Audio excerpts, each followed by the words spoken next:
অধ্যায় শ্লোক নাম্বার 16 থেকে 15 পর্যন্ত আমরা লাস্ট শেষ ক্লাসে পড়ছিলাম। আজকে শ্লোক নাম্বার 16 থেকে শুরু হবে। তো 16 নাম্বার শ্লোক থেকে নতুন সেকশন শুরু হচ্ছে। শ্লোক নাম্বার 16 থেকে 21 পর্যন্ত ভক্তির যে ক্রম সমূহ, সেই ক্রমগুলো এখানে ভাগবত শ্লোকের মধ্যে আমরা দেখতে পাবো। তো অনুরোধ করব, যদি সম্ভব হয় আপনারা কিছু লেখালেখির বিষয় আছে, তো মাঝে মাঝে অনেক কিছু থাকে, লেখা দরকার হয়, নোট করা দরকার হয়। তো কিছু লেখার জন্য কিছু নোট, খাতা টাতা, কলম টলম নিয়ে কোয়েশ্চেন পাইলে ভালো হবে। আমরা আহ, একটু একটু জানার চেষ্টা করবো যে এই যে প্রকৃতির স্তর গুলো, এগুলো আসলে কি, কোনটা, এবং আচার্যদের দৃষ্টিভঙ্গি কি এই বিষয়ে, সেই সম্বন্ধে জানার চেষ্টা করবো। তো এখন হঠাৎ করে এই ভক্তির প্রগতি বা ভক্তির প্রগতির এই ধাপ সমূহের কথা কেন বর্ণনা করা হচ্ছে? বর্ণনা চলছিল উম তত্ত্ব সম্বন্ধে, বদন্তি তত্ত্ববিদস্তত্ত্বম, এই শ্লোক আমরা দেখলাম। তারপরে আহ, আমরা দেখলাম পরম সত্যকে উপলব্ধি করার প্রক্রিয়া, মনকে ভগবানের কথা কীর্তনে স্মরণে যুক্ত করার কথা। তস্মাদেকি না মনসা ভগবান সত্ত্বতাম প্রতিহি শ্রোতব্য কীর্তিতব্যশ্চ ধ্যেয় পূজ্যশ্চ নিত্যদা, এগুলো আমরা দেখতেছিলাম। এবং সর্বশেষ 15 নম্বর শ্লোকে ভগবানের স্মরণের কথা বলা হচ্ছে, যে স্মরণ, ভগবানকে স্মরণ করা হচ্ছে তরবারির মতো, মানে তরবারি যেরকম সবকিছু ছেদন করে, তো ভগবানকে স্মরণ করলে সেটা আমাদের পুরো কর্মবন্ধনকে ছেদন করে। এটা আমরা 15 নম্বর শ্লোক পর্যন্ত দেখলাম। তো এখন হঠাৎ করে 16 থেকে এই ভক্তির ক্রমের কথা কেন আসছে? তো 16 নম্বরের শ্লোকে ভগবান বলছে এই ভক্তির ক্রমের আসার কারণ বা কেন এটা হচ্ছে আলোচনা। এই যে যেই ভক্তির কথা 14 এবং 15 নম্বর শ্লোকের কথা বলা হচ্ছে, ভগবানকে স্মরণ করা তো ভক্তির অঙ্গ, তাই না? বা 14 নম্বর শ্লোকে তো সরাসরি বলা হচ্ছে যে শ্রোতব্য, কীর্তিতব্য, ধ্যেয় পূজ্যশ্চ, যেভাবে বিভিন্ন ভক্তির অঙ্গের কথা সরাসরি ভাবে 14 নম্বর শ্লোকে বলা হচ্ছে। তো এই জন্য শ্লোক নাম্বার 16 থেকে ভক্তিতে, এই ভক্তিতে, সাধন ভক্তিতে বা এই যে ভগবত ভক্তিতে কিভাবে একজন সাধক, একজন ভক্ত প্রগতি লাভ করে বা ধীরে ধীরে অগ্রসর হয়, তার স্তরগুলো বা ধাপগুলো এখন 16 নাম্বার শ্লোক থেকে বর্ণনা শুরু হবে। শ্লোক নাম্বার 16 থেকে বর্ণনা শুরু হয়ে আহ শেষ হবে 22 নাম্বার শ্লোকে গিয়ে। ঠিক আছে? তো এখানে আমরা ইন্টারেস্টিং, আমরা জানি বা আপনারাও জানেন যে ভক্তির এই ক্রমাগতি বা প্রগতির স্তর কয়টি? আপনাদের কাছে প্রশ্ন, কয়টি আমরা জানি এমনিতে?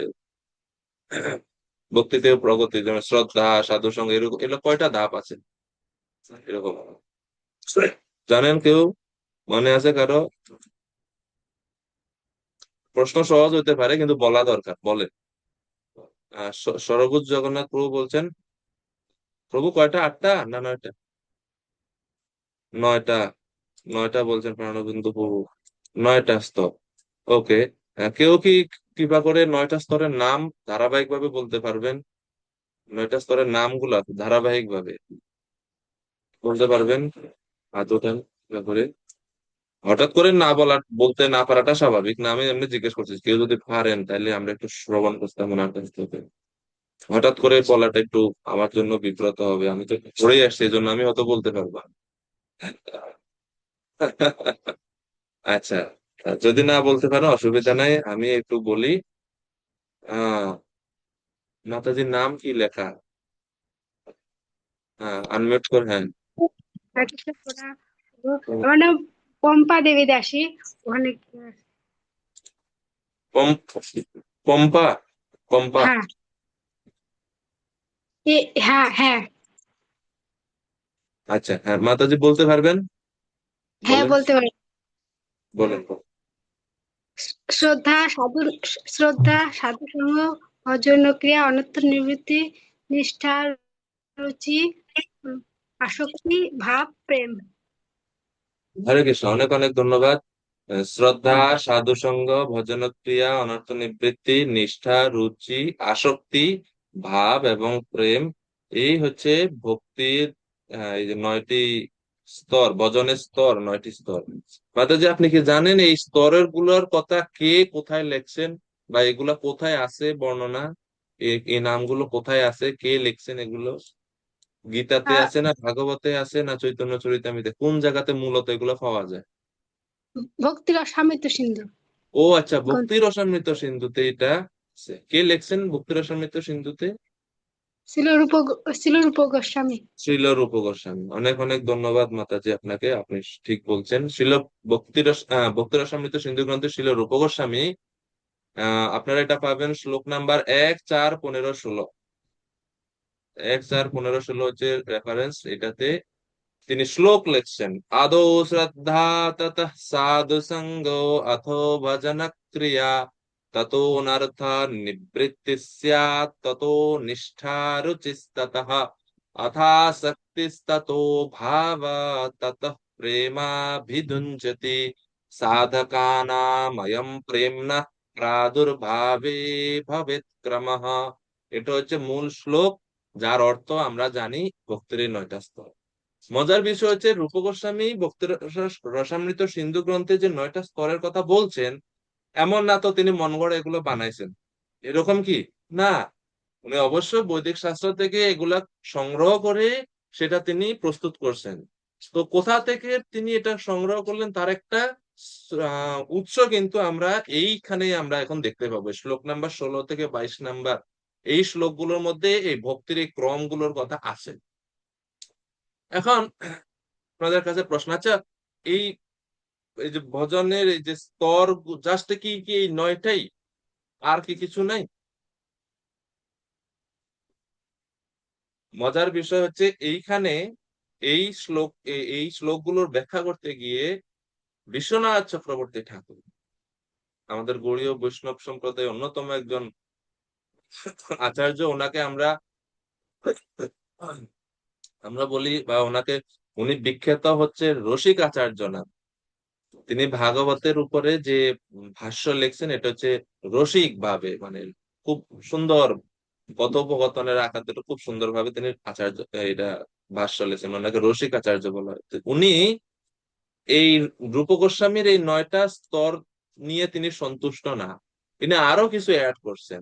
অ্যাড করে উনি স্তর তৈরি করছেন 14টা। মানে রূপ গোস্বামীর 9টাকে ভিত্তি করেই আরো কিছু অ্যাড করে তিনি তৈরি করছেন 14টা স্তর। তো সেই 14টা স্তর এখানে এই শ্লোকগুলোতে আমরা দেখবো। তো দেখার আগে আমরা একটু 14টা স্তরের নামগুলো একটু শুনি। রূপ গোস্বামী লিখছেন, সরি বিশ্বনাথ চক্রবর্তী ঠাকুর তিনি লিখছেন, ওই 9টা স্তরকে আর একটু বিস্তারিত করে ইলাবোরেট করে 14টা বানাইছেন তিনি বুঝার সুবিধার্থে। কি কি? সতাম কৃপা মহৎ সেবা শ্রদ্ধা গুরুপদাশ্রয় ভজনেষু স্পৃহা ভক্তির অনর্থোপগমস্ততঃ निष्ठा रुचि तथा शक्ति रति प्रेमाथ दर्शनम हरेर्माधुर्यानुभव इत्यर्थ स्याद् चतुर्दशः। স্যাদ চতুর্দশ, চতুর্দশ মানে 14টা স্তর সংক্ষেপে। কি কি? প্রথমেই হচ্ছে শতাম কৃপা। প্রথম স্তরের নাম কি? শতাম কৃপা। শতাম কৃপা মানে, শতাম শব্দের অর্থ হচ্ছে ভগবত ভক্ত। বিশ্বনাথ চক্রবর্তী ঠাকুর অ্যানালাইজ করে দেখলেন যে যদিও রূপ গোস্বামী বলছেন প্রথম স্তর হচ্ছে শ্রদ্ধা, কিন্তু একজন জীবের হৃদয়ে শ্রদ্ধা কি হুট করে জন্ম থেকে আসে? না। 10 জন মানুষ যদি মন্দিরে আসে পাঠ শুনে, একজন হয়তো মালা নেয়, বাকি 9 জন তো মালা নেয় না। তাহলে প্রশ্ন হচ্ছে, এই একজনের মধ্যে শ্রদ্ধা আছে, 9 জনের মধ্যে শ্রদ্ধা নাই কেন? এর ভিতরে শ্রদ্ধা কিভাবে উৎপন্ন হলো? ভগবান জোর করে ওনার ভিতরে শ্রদ্ধা দিয়ে দিছে? এটা কি, কি মনে হয় আপনাদের? হয় না এরকম যে আপনার সাথে অনেকে হয়তো মন্দিরে আসতো ছোটবেলায়, এদের এখনো খোঁজ খবর নাই, কিন্তু আপনি ভক্তি জীবনে আসছেন বা ভক্তি জীবনটাকে গ্রহণ করছেন, আপনি কেন করলেন, তারা কেন করে নাই? আপনার শ্রদ্ধাটা আছে বললেই তো। এখন প্রশ্ন হচ্ছে তাদের শ্রদ্ধা ছিল না কেন? তো এই জন্য বিশ্বনাথ চক্রবর্তী ঠাকুর চিন্তা করে দেখলেন যে শ্রদ্ধা সর্বপ্রথম হতে পারে না, এর আগে আরো কিছু ঘটনা ঘটে।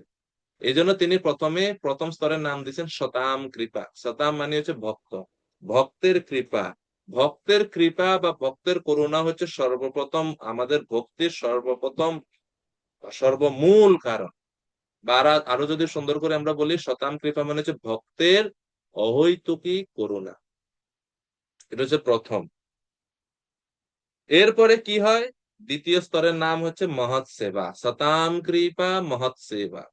মহৎ সেবা মানে হচ্ছে যখন একজন ভক্ত কৃপা করে করুণা করে তার সেবা করার সুযোগ দেন বা তার সঙ্গ দান করেন আমাদেরকে, তখন এই দ্বিতীয় স্তরে আমরা সেই ভক্তের কিছু সেবা করি।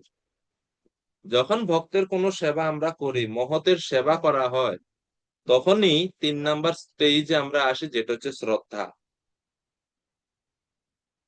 যেটা হচ্ছে রূপ গোস্বামীর 9টি স্তরের মধ্যে প্রথম, কিন্তু বিশ্বনাথ চক্রবর্তী ঠাকুরের বর্ণনা অনুসারে এটা হচ্ছে 3 নাম্বার স্টেজ।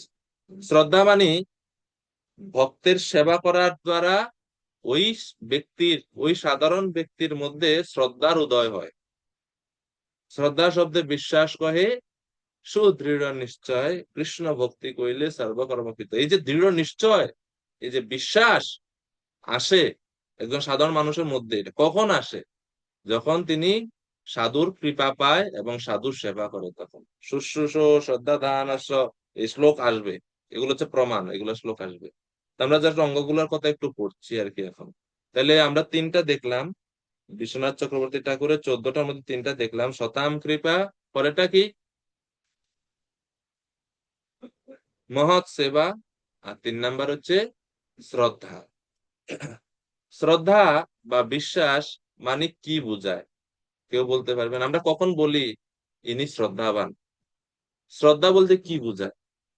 কিভাবে বোঝা যায় একজনের মধ্যে শ্রদ্ধা আছে কিনা? কিভাবে বুঝতে পারবেন? এটা কি গায়ের মধ্যে লেখা থাকে ইনি শ্রদ্ধাবান? এরকম কিছু না, কোনো ক্রাইটেরিয়া আছে যে 6 মাস জব করলে, 6 মাস সাধু সঙ্গ করলে শ্রদ্ধাবান হবে? এরকম কিছু কি আছে? কেমনে বুঝবেন উনি শ্রদ্ধাবান কি না? আমরা এখন যেটা আলোচনা করতেছি এটা কিন্তু সকলের জীবনে আমাদের ঘটছে, কারণ আমরা সবাই এই স্তরগুলা পার করেই তো এখন জব করি, হরিনামে দীক্ষিত হয়েছি, তাই না? এটা কিন্তু বিজ্ঞান ভিত্তিক প্রগতি পন্থা। এই জন্য জিজ্ঞেস করছি। সচিব শুদ্ধ প্রভু, সিঙ্গাপুর থেকে। আপনি নির্বিশেষ অবস্থা কেন আছেন?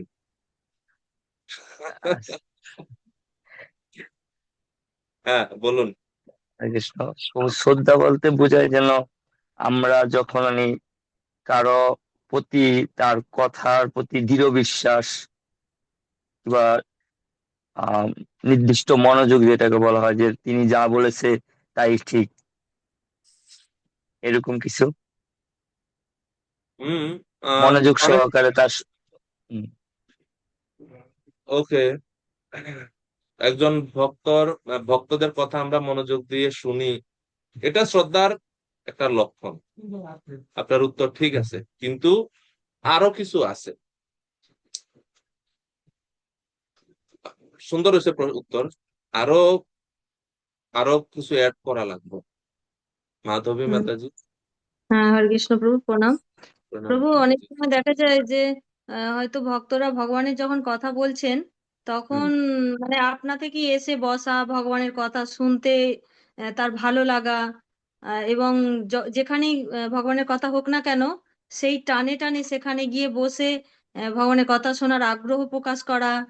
হ্যাঁ, তারপরে ভগবান সম্পর্কে জানার চেষ্টা করে। মানে তাদেরকে এরকম মানে শ্রদ্ধাবান বলা যেতে পারে। খুব সুন্দর, ধন্যবাদ। কিন্তু মানুষের তো অভাব নাই এরকম যারা ভগবানের কথা শুনতে যায়। দেখবেন যেখানে যেখানে ভাগবত সপ্তাহ, প্যান্ডেল ভর্তি, মানুষও ভর্তি। এখন তাদের সবাইকে আপনি শ্রদ্ধাবান বলবেন? সবাই তো আবার ভক্তি করে না, কিন্তু পাঠ শুনতে যায় আবার খুব মনোযোগ সহকারে। হুম।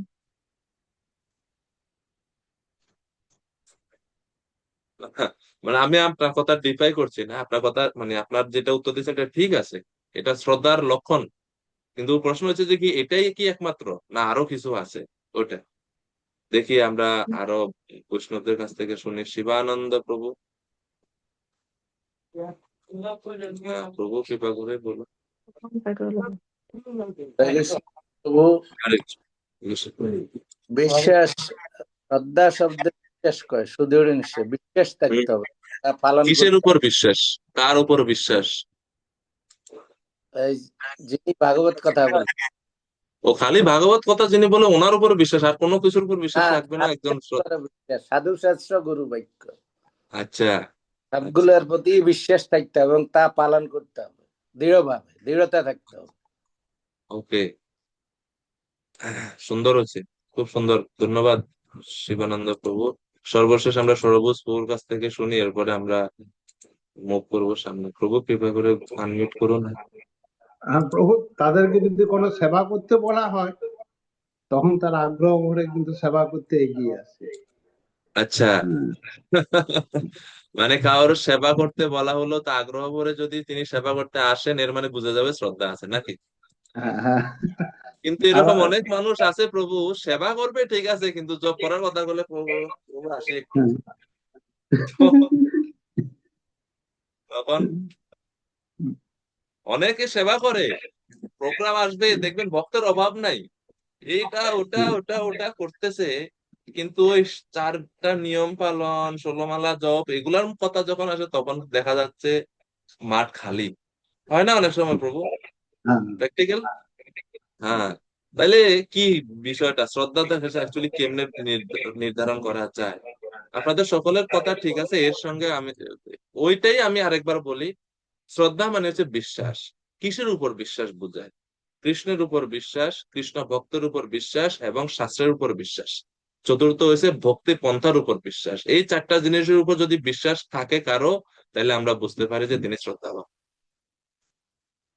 ভগবানকে বিশ্বাস করে, কৃষ্ণ পরমেশ্বর এটা মানে যে সে শ্রদ্ধাবান। 2, ভক্তকে মানে যে, তো ভক্তকে মানে ভক্তের আদেশ পালন করে, ভক্ত যখন কৃষ্ণ কথা বলে সেই কথা মনোযোগ দিয়ে শুনে, সবকিছু এটার মধ্যে আছে, ঠিক আছে। 3 নম্বর হচ্ছে শাস্ত্র মানে, কোন শাস্ত্র? ভক্তি শাস্ত্র সমূহ, সে ভক্তি শাস্ত্রের উপর তার শ্রদ্ধা আছে, তার বিশ্বাস আছে। যদি বলা হয় গীতাতে এটা বলা আছে, বাস হোল হার্টেডলি উনি গ্রহণ করেন, এটা ওর প্রশ্ন করে না, কাউন্টার অ্যাটাক করেন যে এটা কেন আছে, এটা আমি মানি না, এরকম কিছু বলেন না, ভক্তি শাস্ত্রের উপর বিশ্বাস আছে। আর চতুর্থ হয়েছে ভক্তি পন্থার উপর বিশ্বাস আছে। ভক্তি পন্থা বলতে এই যে জপ করো, আরতি করো, যা যা কিছু ভক্তির বিভিন্ন অঙ্গ সমূহ, বিশ্বাস আছে। তো এই 4টার উপর যদি বিশ্বাস কারো আপনি দেখেন, যেমন মহাপ্রসাদ খাওয়ার প্রতি কারো খুব ভালো ইচ্ছা আছে, প্রসাদের উপর বিশ্বাস আছে। আপনারা দেখবেন চৈতন্য চরিতামৃত যদি পড়েন, চৈতন্য মহাপ্রভু কখন বুঝতে পারছেন সার্বভৌম ভট্টাচার্যের হৃদয় পরিবর্তন হয়েছে, কখন উনি এটা বুঝছেন সহজে? খুব প্রসিদ্ধ কাহিনী, আপনারা হয়তো সবাই অনেকেই জানবেন। কোন ঘটনা দেখে মহাপ্রভু বলছেন আজকে আমি ত্রিভুবন জয় করে ফেলেছি, আজকে সার্বভৌম ভট্টাচার্যের হৃদয় পরিবর্তন হয়ে গেছে? চৈতন্য চরিতামৃতে আছে ঠিক যে আমি লোহার পিণ্ডকে গলিয়ে ফেলতে পারি, কিন্তু সার্বভৌমকে পরিবর্তন করা কঠিন, সেই সার্বভৌম আজকে পরিবর্তন হয়ে গেছে। কি দেখে এটা বলছেন সচি সুত প্রভু? হরে কৃষ্ণ। প্রভু প্রভু যখন এই জগন্নাথের প্রসাদ পেয়েছিল তৎক্ষণাৎ তিনি প্রসাদ হ্যাঁ, ভক্ষণ করেছিলেন। যখন মহাপ্রভু প্রসাদ নিয়ে গেছেন সার্বভৌম ভট্টাচার্যের কাছে, ও সার্বভৌম ভট্টাচার্য জাস্ট ঘুম থেকে উঠছে, চোখ ডলতেছে বিছানায় বসে বসে, আর ঠিক ওই সময় মহাপ্রভু ওনার ঘরে ঢুকে গেছে। রবি বলছে এই যে নেন প্রসাদ। এখন আপনি ঘুম থেকে উঠিয়া প্রসাদ, তাহলে বলে প্রশ্ন হতে পারে একটু দাঁত টাত ব্রাশ টাশ করে আসি, বা একটু মুখ টুক ধুয়ে আসি, বা একটু স্নান করে তিলক টিলক করে নিন না। সার্বভৌম ভট্টাচার্য যখনই পাইছে প্রাপ্তি মাত্রেই না ভক্তব্যম নত্র কালো বিচারণা, পাওয়ার সাথে সাথে খাইলেছেন, কোন সূচি না অসুচি কি কোনো কিছু বিচার করছেন না। আর যখন চৈতন্য মহাপ্রভু দেখছেন সার্বভৌম ভট্টাচার্যের মতো বৈদিক মায়াবাদী যিনি ছিলেন পূর্বে, শঙ্করাচার্যের ফলোয়ার যিনি ছিলেন পূর্বে, তার মহাপ্রসাদের উপর বিশ্বাস চলে আসছে। সে স্বাভাবিকভাবে একজন বৈদিক ব্রাহ্মণেরা তারা ঘুম থেকে উঠবে, স্নান আদি করবে, সন্ধ্যা বন্দন করবে, তারপরে কিছু গ্রহণ করবে, এর আগে জল পর্যন্ত তারা গ্রহণ করে না। সন্ধ্যা বন্দন মানে বুঝেন, গায়ত্রী জপ আদি তাদের যে হোম টোম এগুলো সব করবেন, তারপরে জল ভোজন বা স্পর্শ করবে, এর আগে কিছু খায় না। কিন্তু সেই সার্বভৌম ভট্টাচার্য আজকে বিছনায় বয়ে বয়ে প্রসাদ খাইয়েছে। আর এটা দেখে মহাপ্রভু বুঝছে যে সার্বভৌমের পরিবর্তন হয়ে গেছে সে প্রসাদের উপর তার বিশ্বাস আসছে। তো এই হচ্ছে শ্রদ্ধার লক্ষণ। শ্রদ্ধা মানে হচ্ছে বিশ্বাস। কিসের উপর বিশ্বাস? এই চারটা জিনিস কি কি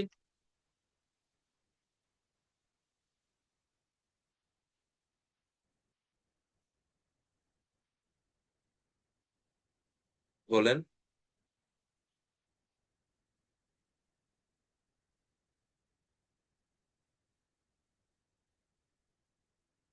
সচিশুত প্রভু। ও কৃষ্ণের প্রতি বিশ্বাস, কৃষ্ণ হ্যাঁ, ভক্তের প্রতি বিশ্বাস, হ্যাঁ। শাস্ত্রের প্রতি বিশ্বাস এবং ভক্তির পন্থার উপর বিশ্বাস। হরি বল।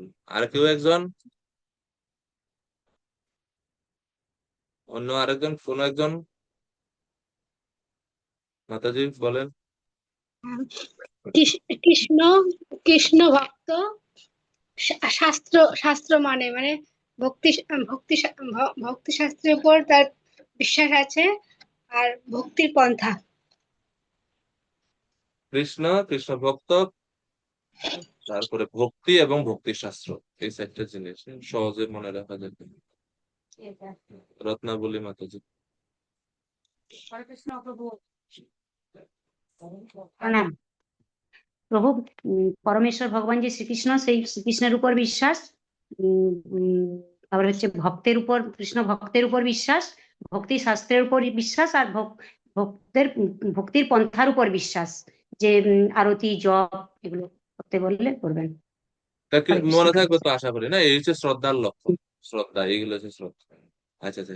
তাইলে এখন আমরা বিশ্বনাথ চক্রবর্তী ঠাকুর 14টার মধ্যে 3টা দেখলাম: শ্রতাম কৃপা, মহৎ সেবা, শ্রদ্ধা। এরপরে চতুর্থ অঙ্গ তিনি বলছেন, শ্রদ্ধার পরে বলছেন গুরু পাদাশ্রয়। গুরু পাদাশ্রয়।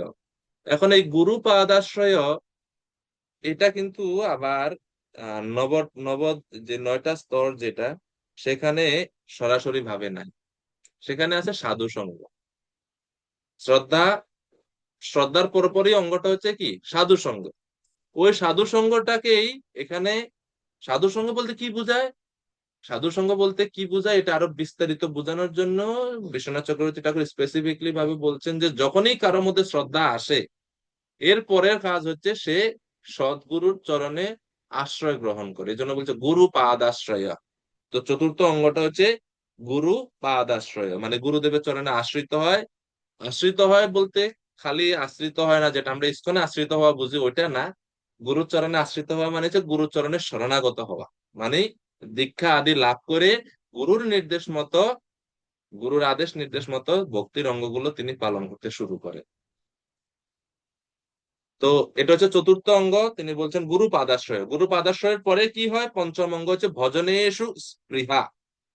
ভজনেষু স্পৃহা মানে হচ্ছে ভজনের প্রতি তার আগ্রহ শুরু হয়। অর্থাৎ মালা দিয়েছেন গুরুদেব, এখন জপ করবে সে, গুরুদেবের নির্দেশ।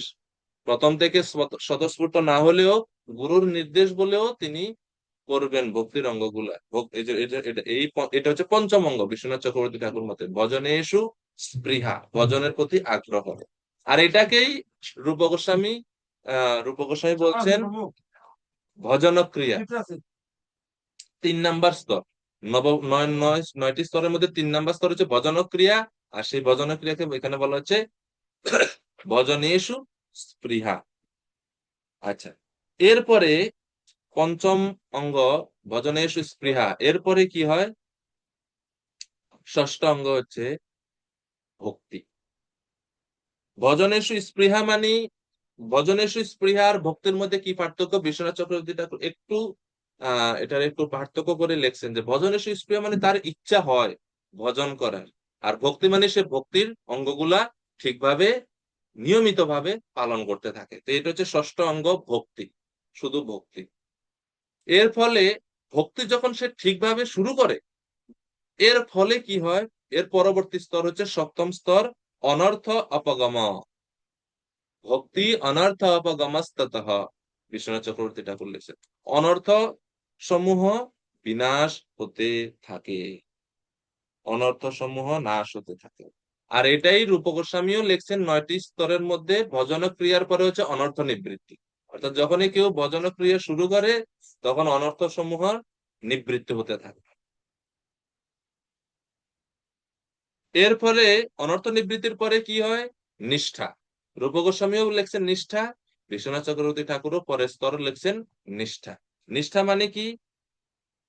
ঐকান্তিক, ঐকান্তিকতা বা স্থিতিটা তার আরো দৃঢ় হয়। অনর্থ নিবৃত্তিতে ভজনের মধ্যে কিছু মাঝে মাঝে খুব ঘন হয়, মাঝে মাঝে খুব তরল হয়, মাঝে মাঝে খুব উৎসাহ মনের মধ্যে, মাঝে মাঝে আবার সব মানে মনে কোনো উৎসাহ থাকে না, এইরকম ভাব আসে। কিন্তু অনন্ত নিবৃত্তি স্তর যখন অতিক্রম করে কেউ যায়, পরবর্তী স্তর হচ্ছে নিষ্ঠা। নিষ্ঠাতে সে স্থির হয়ে যায়, তার আর কোনো মঙ্গল আরতি মিস হয় না। 16 মালা জপ এক জায়গায় বসে জপ করবে নিষ্ঠা সহকারে, ঘুম আসে না তার। লয় বিক্ষেপ অপ্রতিপত্তি এই সমস্ত কোনো কিছু আর ভক্তকে ডিস্টার্ব করে না। এটা হচ্ছে নিষ্ঠা স্তর, মানে দৃঢ় হয়ে যায় তুমি নিষ্ঠা। তো দুইজনেই নিষ্ঠা স্তরের কথা বলছেন। এরপরে পরের স্তর, নিষ্ঠার পরের স্তর হচ্ছে কি? রূপ গোস্বামী বলছেন নিষ্ঠার পরে হচ্ছে রুচি, রুচির পরে হচ্ছে আসক্তি, যেটা হচ্ছে 7 নাম্বার রূপ গোস্বামীর সিরিয়াল অনুযায়ী। আসক্তির পরে হচ্ছে ভাব, 8 নাম্বার হচ্ছে ভাব, আর 9 নাম্বার হচ্ছে প্রেম। এখানে শেষ। আর এদিকে বিশ্বনাথ চক্রবর্তী ঠাকুর বলছেন যে বিশ্বনাথ চক্রবর্তী ঠাকুরের হিসাব অনুসারে 8 নাম্বার অঙ্গ হচ্ছে বা স্তর হচ্ছে নিষ্ঠা, 9 হচ্ছে রুচি, 10 হচ্ছে আসক্তি, কিন্তু 11 কিন্তু তিনি 11 ঠিক আছে, 11 সেম আছে। 11 হচ্ছে রতি বা ভাব, 12 হচ্ছে প্রেম। প্রেমের পরে রূপ গোস্বামী আর কিছু লেখেন না, কিন্তু বিশ্বনাথ চক্রবর্তী ঠাকুর এখানে আরো দুইটা অ্যাড করছেন। কি কি? 13 নাম্বার অঙ্গ স্তর হচ্ছে দর্শনম, দর্শনম। আর 14 নাম্বার স্তর হচ্ছে হরের মাধুর্য অনুভব। অর্থাৎ প্রেম স্তরে যখন একজন ভক্ত পৌঁছান, এরপরে প্রেম লাভ করার পরে কি হয়? তিনি ভগবানকে অনুভব করেন সরাসরি ভাবে। এই জন্য এটাকে বলা হচ্ছে দর্শনম। ভক্ত ভগবানকে দর্শন করে সরাসরি। ভগবানের দর্শন বলতে হয়তো ভগবানকে সরাসরি চোখ দিয়ে তিনি দেখতে পারেন, ভগবানের শরীরের সুঘ্রাণ নাসিকা দ্বারা তিনি আঘ্রাণ করতে পারেন, হয়তো কোনো সময় ভগবানের একটু স্পর্শ তিনি অনুভব করতে পারেন। এই যে এই যে বিষয়গুলা, এটা হচ্ছে দর্শনম। প্রেমেরও পরে দর্শনম মানে সাক্ষাৎ ভগবানকে অনুভব করে। তো দর্শনের পরে হরের মাধুর্য অনুভব, অর্থাৎ তিনি ভগবানের সঙ্গ, ভগবানের সাক্ষাৎ, ভগবানের সঙ্গে লীলা বিলাস, ভগবানের সঙ্গে থাকা, এই সব বিষয়গুলা তিনি অনুভব করতে পারেন। ভগবানের পার্শ্বদত্ত লাভ করা, ভগবানের মাধুর্য আস্বাদন, ভগবানের রূপ মাধুরী, বেনু মাধুরী, এই সমস্ত মাধুরীর আস্বাদন, মাধুর্য আস্বাদন করতে পারে একজন ভক্ত। এগুলা কোনো গল্প কাহিনী না, এগুলা আমাদের সকলের জীবনে হওয়ার কথা। কিন্তু দুর্ভাগ্যবশত এবং জড় বিষয়ের সঙ্গ করার কারণে আমরা এই যে প্রেম কি, দর্শন কি, ভাব কি, এগুলো এখন আমরা কিছু বুঝতে পারতেছি না, যে আমাদের দুর্দৈব। তো আশা করি আপনারা বুঝতে পারছেন যে 9টা স্তর কি কি এবং 14টা স্তর কি। তো 14টা স্তর কি কেউ সিরিয়ালে বলতে পারবেন? প্রথম থেকে শেষ পর্যন্ত জাস্ট নামগুলা বললেই হবে। বিশ্বনাথ চক্রবর্তী ঠাকুরের 14টা স্তর কি কি? মাতাজি বলুন, কম মাতাজি। শতাম কৃপা, মহৎ সেবা, শ্রদ্ধা, গুরু গুরু পাদাশ্রয়, ভজন স্পৃহা, ভক্তি, অনর্থ উপশম, নিষ্ঠা রুচি, ভাব, উম, নিষ্ঠা নিষ্ঠা রুচি, রুচি, আসক্তি, এরপরে ভাব, ভাব, প্রেম, দর্শনম, আর হরের মাধুর্যম অনুভব। হরের মাধুর্য অনুভব। হম। বিশ্বনাথ চক্রবর্তী ঠাকুর ভাব স্তরকে রতি শব্দ দ্বারা সংজ্ঞায়িত করছেন। একই জিনিস, রতি বা ভাব একই জিনিস। তো আপনাদের চ্যাট বক্সে দেখেন, আমি এই এই শ্লোক যেটা রূপ বিশ্বনাথ চক্রবর্তী ঠাকুর লিখছেন, এই শ্লোকটার ছবি দিছি। তো এখান থেকে আপনারা খাতায় শ্লোকটা মুখস্থ যদি করেন, তাহলে 14টা স্তর সহজে আপনারা মুখস্থ করতে পারেন। তো এখানে দেওয়া হয়েছে, দেখতে পেয়েছেন, চ্যাট বক্সে গেলে আপনারা দেখতে পাবেন। এখন এর মধ্যে এই যে 14টা স্তর বলছেন এর মধ্যে এটাকে 3 ভাগে ভাগ করা হয়েছে: সাধন ভক্তি, ভাব ভক্তি, প্রেম ভক্তি। সতাম কৃপা থেকে শুরু করে আসক্তি পর্যন্ত, সতাম কৃপা থেকে শুরু করে আসক্তি পর্যন্ত এই সবগুলা স্তরকে বলা হচ্ছে, এই সবগুলা স্তর আসে সাধন ভক্তির আন্ডারে। এরপরে রতি বা ভাব, এটাকে বলা হচ্ছে ভাব ভক্তির আন্ডারে আসে এটা। আর প্রেম ভক্তির আন্ডারে আসে প্রেম, দর্শনম, হরের মাধুর্য অনুভব, এইসব। বুঝতে পারছেন আশা করি। আরেকটা মজার জিনিস কি জানেন, খুব আশ্চর্য হবেন, শ্রী চৈতন্য মহাপ্রভু, শ্রী চৈতন্য মহাপ্রভু তিনি শিক্ষাষ্টকম গ্রন্থে প্রথম শ্লোকের মধ্যে এই 8টা স্তর, এই যে 9টা স্তর তিনি আহ এই প্রথম শ্লোকের মধ্যে এগুলা সব দিয়ে দিয়েছেন। মানে ভক্তির এই সমস্ত স্তরগুলোর কথা, মানে পুরো ভক্তি তত্ত্ব সবকিছু এই প্রথম শ্লোকে, চেতোদর্পণ শ্লোকের মধ্যে আছে। তো কোনো সময় আমরা ওই শিক্ষাষ্টকম করতে গেলে বা কোনো সময় যদি হয় অবসর, আমরা ওইটা শুনবো একদিন। আমরা আজকের মূল নাই এটা আলোচনা, এই জন্য আমরা আর এদিকে যাচ্ছি না। তো এই হচ্ছে আমাদের এই 14টা স্তর। এখন আমরা শ্লোক নাম্বার 16 পড়া শুরু করি।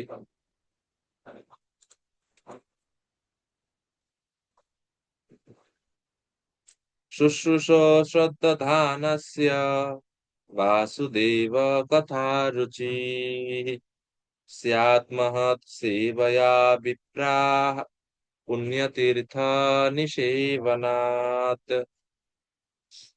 সর্বভূত জগন্নাথ প্রভু অনুবাদ করবেন কি করে?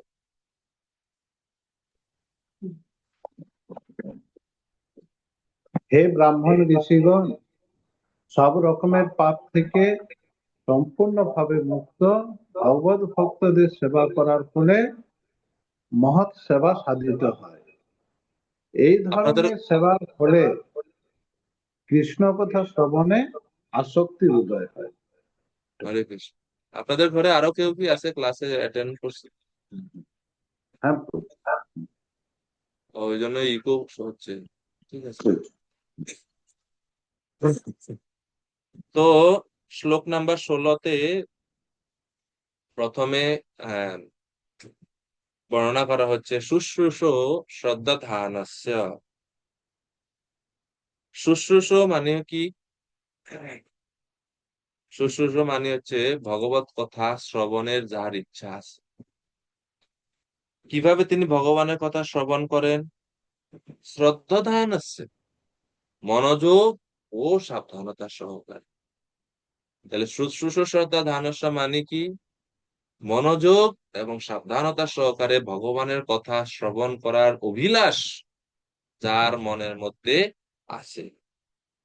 আচ্ছা, এখন বলেন তো, শ্রদ্ধা আছে, শ্রদ্ধা সহকারে, মানে শ্রদ্ধাধানস্য শব্দ তো আছে, শ্রদ্ধাধানস্য, শ্রদ্ধা সহকারে, সাবধানতা সহকারে বা মনোযোগ সহকারে তিনি ভগবানের কথা শ্রবণ করতে চায়, এটা কোন অঙ্গ হতে পারে? রূপ গোস্বামীর 9টা অঙ্গের মধ্যে বা 9টা স্তরের মধ্যে কোন স্তর হতে পারে? এই শব্দ অংশটা কোন স্তরে পড়তে পারে বলে আপনারা মনে হয়?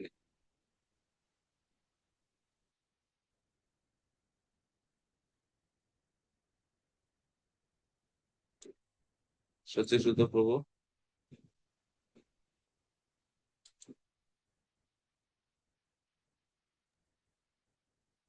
ও শ্রদ্ধা। শ্রদ্ধা, কারেক্ট। কারণ সরাসরি লেখাই আছে শ্লোকের মধ্যে, শ্রদ্ধা ধান আছে, শ্রদ্ধা সহকারে ভগবানের কথা শ্রবণ করতে চায়। এটা হচ্ছে প্রথম অঙ্গ, কোনটা? শ্রদ্ধা। ওই 16 নাম্বার শ্লোকে শ্রদ্ধা, সাধুসঙ্গ, ভজন ক্রিয়া, এই 3টি স্তরের কথা বলা আছে। শ্রদ্ধা, সাধুসঙ্গ এবং ভজন ক্রিয়া। তো শুশ্রূষ শ্রদ্ধা ধানস্য, এটা হচ্ছে শ্রদ্ধা স্তরকে বোঝায়। এরপরে শুশ্রূষ শ্রদ্ধা ধানস্য বাসুদেব কথা রুচি। বাসুদেব কথা রুচি মানে ভগবানের কথা শ্রবণের প্রতি তার আসক্তি আছে, মানে ভগবানের কথা শোনার ইচ্ছা তার মধ্যে আছে। তো এটা হচ্ছে কোন অঙ্গ বা কোন স্তর? শ্রদ্ধা স্তর। এরপরে পরের লাইনে বলা হচ্ছে স্যাৎ মহৎ সেবয়া। স্যাৎ মহৎ সেবয়া মানে কি?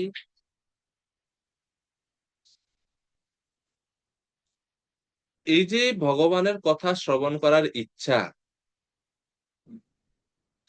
করার ইচ্ছা যে একজন ভক্তের মধ্যে আছে, এটা তিনি কিভাবে লাভ করেন? এটা তিনি লাভ করেন, এটা হয় স্যাৎ মানে হচ্ছে এটা সম্ভব হয়। কিসের দ্বারা সম্ভব হয়? মহৎ সেবায়া, মহতের সেবা দ্বারা। মহৎ মানে হচ্ছে বৈষ্ণব, শুদ্ধ ভক্তদের সেবা করার মাধ্যমে বা সেবা করা হলে তখন আমাদের মনের মধ্যে ভগবানের কথা, বাসুদেব কথা মানে ভগবান সম্বন্ধীয় কথা শ্রবণের প্রতি ইচ্ছা এবং শ্রদ্ধার উদয় হয়। স্যাৎ মহৎ সেবয়া বিপ্রা পুণ্য তীর্থ নিষেবনাথ। এই পুণ্য তীর্থ নিষেবনাথ মানে হচ্ছে, তীর্থ শব্দের অর্থ আমরা জানি যে তীর্থস্থান, কিন্তু এখানে তীর্থ শব্দ দ্বারা ইঙ্গিত করা হচ্ছে ভক্তকে বা গুরুদেবকে। তো পুণ্য তীর্থ নিষেবনাথ মানে হচ্ছে যারা সব রকম পাপ থেকে মুক্ত, সেই রকম সদ্গুরুদেবের সেবা করা। আর এই এই অংশটাকে তুলনা করা হচ্ছে গুরু পদাশ্রয় অঙ্গের সঙ্গে।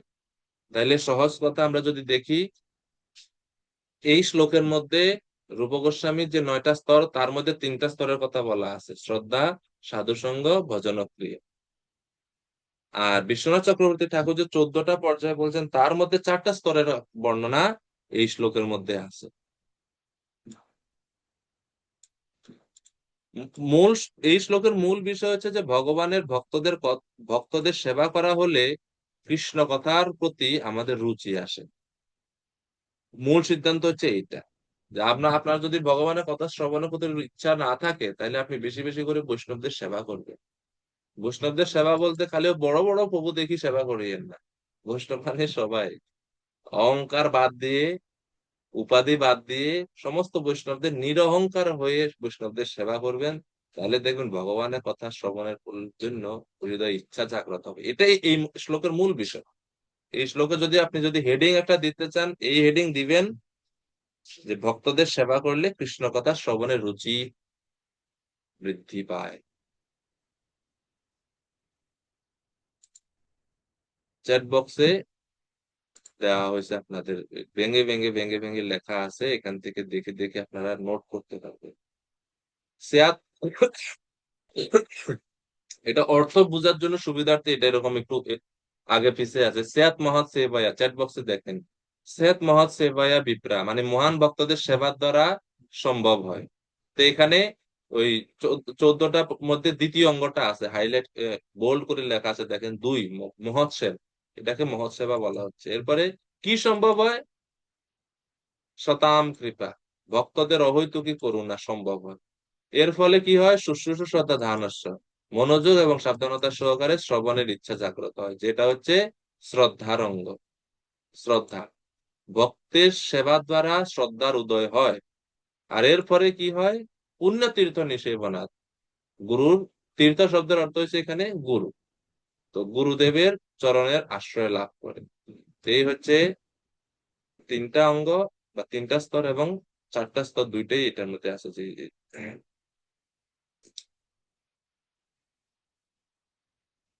শিল প্রভুপাদ তাৎপর্যে, এই শ্লোকের তাৎপর্যে প্রভুপাদ লিখছেন যে মহৎ সেবা দ্বারা কৃষ্ণ কথা আসক্তি লাভ হয়। মহৎকে চিনতে হবে। যারা মহৎ বা শুদ্ধ ভক্ত তাদেরকে মহাত্মা বলা হয়। প্রভুপাদ তাৎপর্যে 3য় প্যারাগ্রাফে মহাত্মা সম্বন্ধে বলছে, যেই সমস্ত ভক্ত প্রকৃতই ভগবত ধামে ফিরে যেতে চান, তারা ভগবানের সেবকদের ভগবানের মতো শ্রদ্ধা করে। ভগবানের এই ধরনের সেবকদের বলা হয় মহাত্মা অথবা তীর্থ। এবং পরে আপনারা একটা শ্লোকে দেখবেন, যুধিষ্ঠির মহারাজ বিদুরকে উল্লেখ করে বা উদ্দেশ্য করে তিনি বলছেন যে ভক্তরা শুধু তীর্থ না, তারা তীর্থকে তীর্থে পরিণত করে। শ্লোকটা কেউ পারেন আপনারা? খুব বিখ্যাত শ্লোক শ্রীমদ ভাগবতমের, যে বৈষ্ণবদের পাবনী শক্তি এতই বেশি, তারা যখন তীর্থক্ষেত্রে যায়, তারা তো নিজেরা তীর্থ, তারা তীর্থকেও পবিত্র করতে পারে। এই হচ্ছে বৈষ্ণবদের শক্তি। তীর্থি কুর্বন্তি তীর্থানি স্ব অন্তস্তেন গদাবৃতা।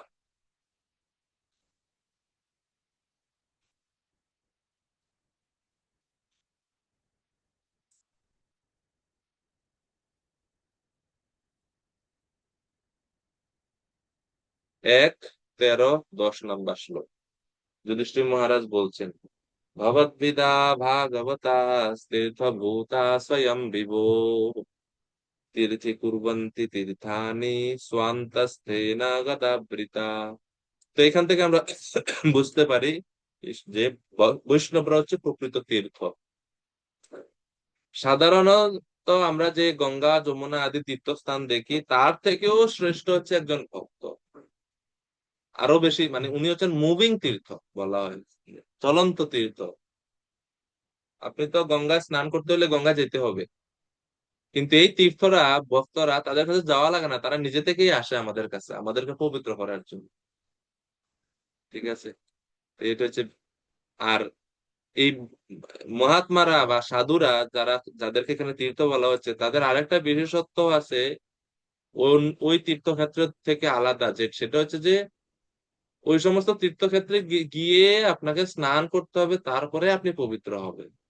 আর এই বৈষ্ণবরা বা ভক্তরা, তারা এতই শক্তিশালী, তাদের শক্তি আছে যে তাদের কাছে যাওয়া লাগে না, তাদের নাম স্মরণে দূর থেকে তাদেরকে দর্শন করলেই পাপ থেকে মুক্ত হওয়া যায়। এই জন্য আমরা বৈষ্ণব বন্দনায় গাই যে গঙ্গার পরশ হইলে পশ্চাতে পাবন। পরের লাইন কি? দর্শনে পবিত্র করো, এই তোমার গুণ। দর্শনে বৈষ্ণবরা আমাদেরকে পবিত্র করে।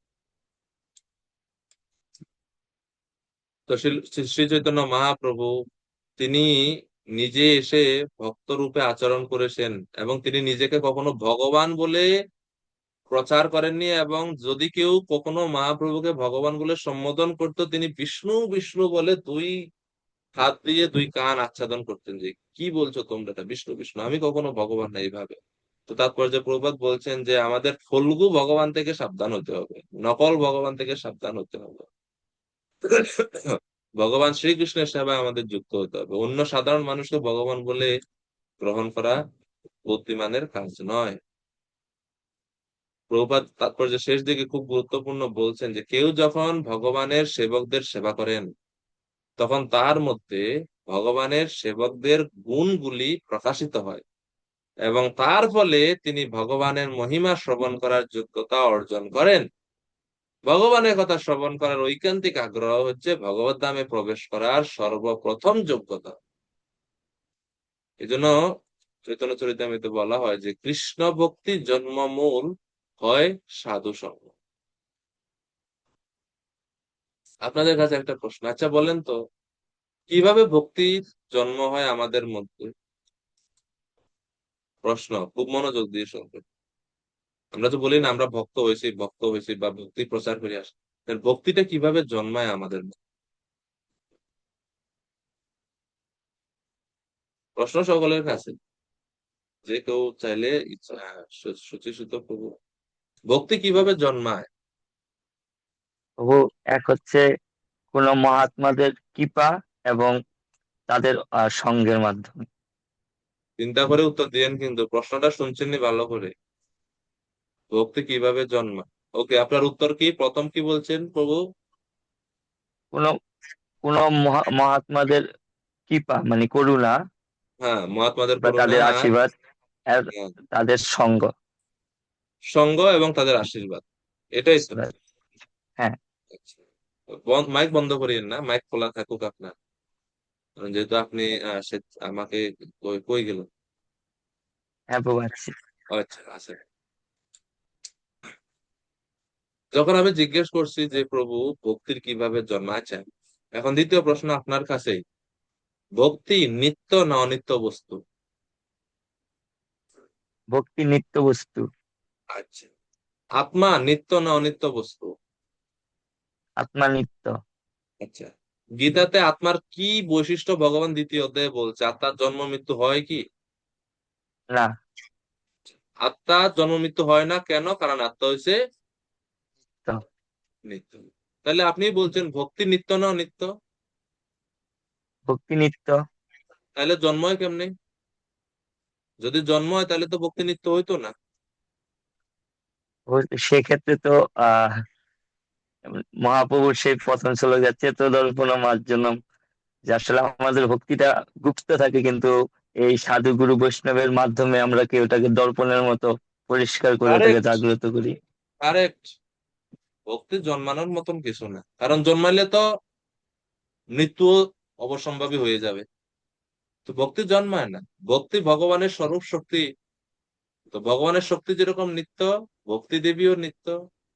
তাহলে জীবের মধ্যে ভক্তি জন্মায় না। তাইলে এর মানে বুঝতে হবে যে আমি যে জব করতেছি, এই জবটা আসলে আমার ভক্তি জন্মাইবে না। জন্মাবে কি? না। আচ্ছা, এই যে আমরা যখন জব করি, এগেন শশী সূত্র প্রভু, জিহ্বা দিয়ে তো জব করি, তাই না? হম। জব করার জন্য কি কি অঙ্গ লাগে আপনার? আর জিহ্বা, হাত, জিহ্বা, আর হাত, কর্ণ। আচ্ছা কর্ণ, যদি তিনটাই। আমি আর একটা যুক্ত করে দিই, মন। হ্যাঁ, আচ্ছা, আচ্ছা। তো এই চারটা অঙ্গ দিয়ে আমরা কি করি? ভগবানের নাম জপ করি, তাই না? হ্যাঁ, নাম জড় না চিন্ময় বস্তু? চিন্ময় বস্তু। আমার নাক, আমার মুখ, আমার জিহ্বা, আমার হাত জড় না চিন্ময় বস্তু? এটা জড় বস্তু। জড় বস্তু দিয়ে চিন্ময় বস্তু ধরা যায়? না। জড় বস্তু চিন্ময় বস্তুকে অনুভব করতে পারে? না প্রভু। আমি আসলে কি জব করি?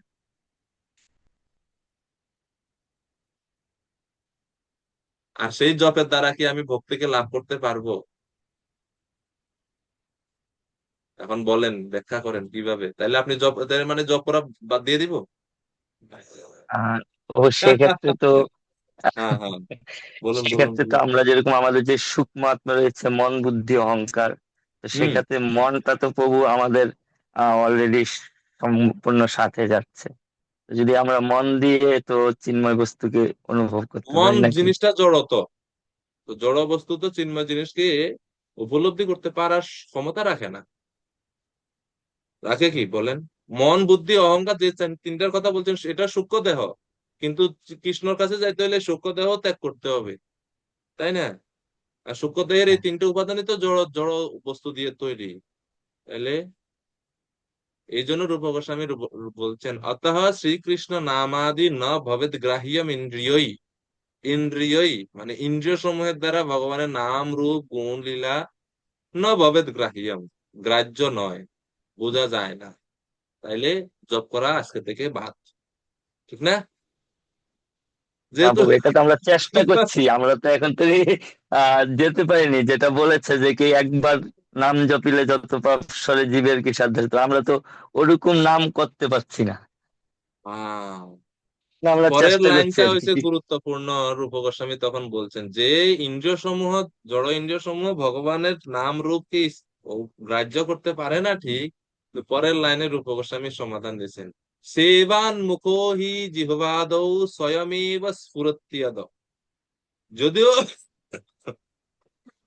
আমাদের জড় ইন্দ্রিয় জিহ্বা আদি ভগবানের নাম, দিব্য নামকে জপ করার ক্ষমতা রাখে না, কিন্তু এর মানে এটা না যে ঠিক আছে আমরা জপমালা আজকে থেকে ট্রাঙ্কের মধ্যে ঢুকে তালা মারি, সেজন্য এটা না। আমরা কি করব? সেবান মুখো হি জিহ্বা আদৌ, জিহ্বার দ্বারা শুরু হয় যে সেবা প্রবৃত্তি, সেবা প্রবৃত্তি বা সেবা ভাব নিয়ে আমরা চেষ্টা করতে থাকি। আমরা নাম প্রভুকে আহ্বান জানাই, কৃপা করে আপনি আসুন, আমার জিহ্বার নৃত্য করুন, কৃপা করে আপনি আসুন, আমার জিহ্বার নৃত্য করুন।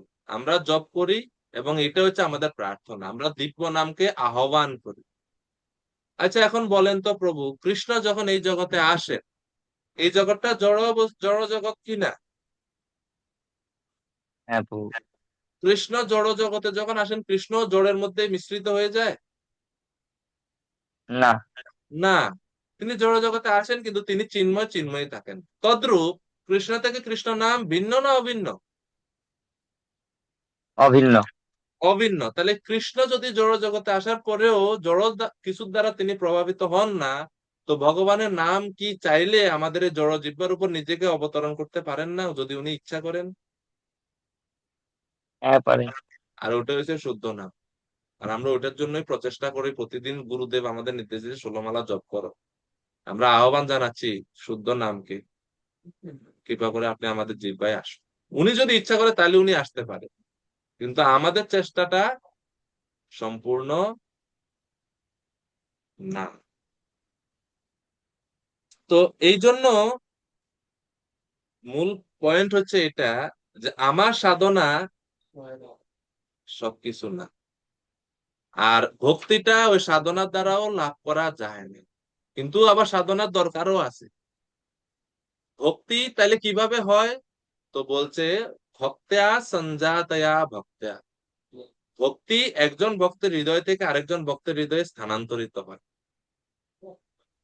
একজন শুদ্ধ ভক্ত যার হৃদয়ে ভক্তি আছে, ইনি যখন কৃষ্ণ কথা বলেন, ওনার এই শুদ্ধ কথামৃতের দ্বারা এই কথা যখন একজন ভক্ত শ্রদ্ধা সহকারে শুশ্রূষ শ্রদ্ধা দানস্য বাসুদেব কথা রুচি, যখন তিনি শ্রদ্ধা সহকারে সেই কথা শুনেন, সেই কথার দ্বারাতে ভক্তি দেবী শুদ্ধ ভক্তের হৃদয় থেকে ওই সাধারণ যে ভক্ত আছে বা ব্যক্তি আছে তার হৃদয়ে প্রবেশ করে, এবং এইভাবে ভক্তি স্থানান্তরিত হয়। এই জন্য ভক্তি জগতে এই সাধু কৃপা বা শতাম কৃপা মহৎ সেবা সবচেয়ে বেশি গুরুত্বপূর্ণ আমাদের প্রাথমিক স্তরে, এবং সিদ্ধি লাভ করার পরেও উভয় স্তরে এই সাধুদের কৃপাটা বা সদ্গুরুদেবের আশ্রয় গ্রহণটা এত বেশি গুরুত্বপূর্ণ। গুরুদেব আমাদের হৃদয়ের যে সুপ্ত কৃষ্ণ ভাবনামৃত বা যে প্রেম ভক্তি আছে সেটাকে তিনি জাগ্রত করেন, ভক্তি বীজ প্রদান করেন। ভক্তি বীজ প্রদান করেন বলতে ভক্তিটা আছে, কিন্তু তিনি সেই সাধন পন্থায় আমাদেরকে যুক্ত করে সেই ভক্তিটাকে জাগ্রত করার, সব ভক্তিটাকে আনফোল্ড করার পদ্ধতি তিনি আমাদেরকে প্রদান করে থাকেন। এই যে এটাকে বলা হচ্ছে গুরু চরণাস। বুঝতে পারছেন আশা করি। এই হ্যাঁ জন্য প্রভু। বৈষ্ণবদের শরণাগতি, গুরুদেবের আনুগত্যে থাকাটা খুব খুব বেশি গুরুত্বপূর্ণ। অনেক মানুষ বলে আমি সরাসরি কৃষ্ণের নাম জপ করবো, কৃষ্ণের কাছে যাই, মুখে আবার গুরু গ্রহণের দরকার কি? ভক্তি তো কৃষ্ণের কাছে নাই। আপনি যদি কৃষ্ণের কাছে গিয়ে বলেন প্রেম ভক্তি দাও, কৃষ্ণ দিবে? নাই, দিব করতে কি? তো ভগবান শ্রীকৃষ্ণ, যদিও ভক্তিটা ভগবানেরই শক্তি, কিন্তু সেই শক্তি বা সেই ভক্তি বিতরণ করার দায়িত্ব বা টেন্ডার ভগবান ভক্তদের কাছে দিয়ে দিচ্ছে। এই জন্য আপনি ডাইরেক্টলি কৃষ্ণের কাছে পৌঁছাতে পারবেন না, ওই মাথা নত করতেই হবে সাধুদের চরণে। এই ক্ষেত্রে কৃষ্ণ অপারগ এবং অধীন। এই জন্য ভগবান যখন কোনো ঐকান্তিক জীবাত্মাকে দেখেন, ভগবান প্রথমে ভক্তকে প্রেরণ করেন তার কাছে। ফর এক্সাম্পল আমরা দেখি শ্রীমদ ভাগবতমে ধ্রুব মহারাজ। ধ্রুব মহারাজ গৃহত্যাগ করছে হরিকে আরাধনা করার জন্য। সরাসরি কৃষ্ণ আসে দর্শন দিতে পারতেন না, কিন্তু ভগবান আসেন নাই। ভগবান কাকে পাঠাইছেন? নারদ মুনি। নারদ মুনিকে প্রেরণ করছেন, যিনি হচ্ছেন ওনার গুরু। তো ভক্তের কাছে তো প্রেম ভক্তিটা, এই জন্য ভগবান নারদকে পাঠাচ্ছেন। নারদ মুনি এসে ভক্তিতে মন্ত্রে দীক্ষিত করলেন, ওম নমো ভগবতে বাসুদেবায় মন্ত্র দান করলেন, কিভাবে কোথায় কোথায় ভজন করতে হবে, কি কি সাধন অঙ্গ করবে সব নির্দেশ দিলেন। এরপরে ভগবান আসছে। এই জন্য আমাদের যখন ঐকান্তিকতা থাকে, আমাদের ঐকান্তিকতা দেখে ভগবানের কৃপায় আমরা গুরুদেবকে পাই, আর সেই গুরুদেবকে পাওয়ার ফলে গুরুদেবের কৃপায় আমরা আবার ভগবানকে পাই। এই হচ্ছে রহস্য। আমি বুঝতে পারতেছেন না? কঠিন লাগতেছে? বেশি জটিল হয়ে গেছে না? না প্রভু, ঠিক আছে, খুব ক্লিয়ার হচ্ছে আর কি। আর এগুলা এ, ভাগবতম শুরু হচ্ছে না, এই পয়েন্ট, এই সিদ্ধান্ত, এগুলা কিন্তু কোনো লীলা টিলা নাই, অত নাও ভালো লাগতে পারে, কিন্তু এই সিদ্ধান্ত গুলা আমাদের জানা দরকার, নাইলে আমরা হয়তো অনেক সময় সঠিক রাস্তায় না, এগুলা সিদ্ধান্ত, এই যে এখন যে আপনারা এগুলো পড়বেন, এগুলো হচ্ছে সিদ্ধান্ত, তত্ত্বগত বিষয়। তো তত্ত্বটা পড়তে অনেক সময় মজা লাগে না, কিন্তু মজা না লাগলেও প্রভু প্রথমে নিমরস খাইতে হইব, এরপরে আপনি পায়েস পাইবেন, যেটা হচ্ছে দশম স্কন্ধ। প্রথম 9 স্কন্ধ আপনারে কষ্ট করে পড়তে হবে এরকম, তাইলে আপনি দশম স্কন্ধে আহ, সব লীলা শ্রবণ করে হজম করতে পারবেন। নাহলে হজম হবে না, ডাইরেক্ট ধরিয়ে যদি আপনি পায়েস খাইলেন তো বদ হজম হবে। আচ্ছা, ব্রজেশ্বরী মাতাজি কয়েকবার হাত উঠেছেন, মাতাজি কিছু প্রশ্ন আছে কিনা?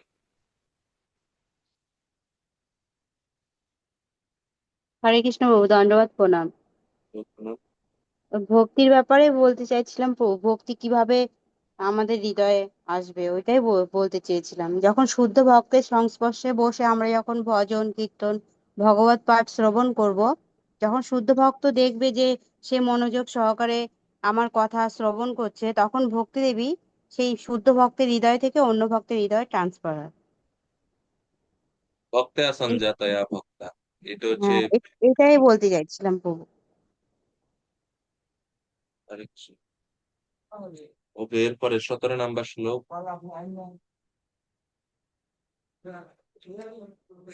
এবং আমি অনুরোধ করবো, আপনার যদি সম্ভব হয়, মানে না মানে বাধ্যতামূলক না, যদি সম্ভব হয় আপনারা যদি ইচ্ছা করেন, এই 16 থেকে 20 নম্বর পর্যন্ত এই সবগুলা শ্লোক টানাই, এই কয়টা শ্লোক আছে এগুলো আপনারা মুখস্থ করে নেবেন ধারাবাহিক এক সপ্তাহ ধারাবাহিক ভাবে পড়লেও মুখস্থ হয়ে যাবে এগুলো।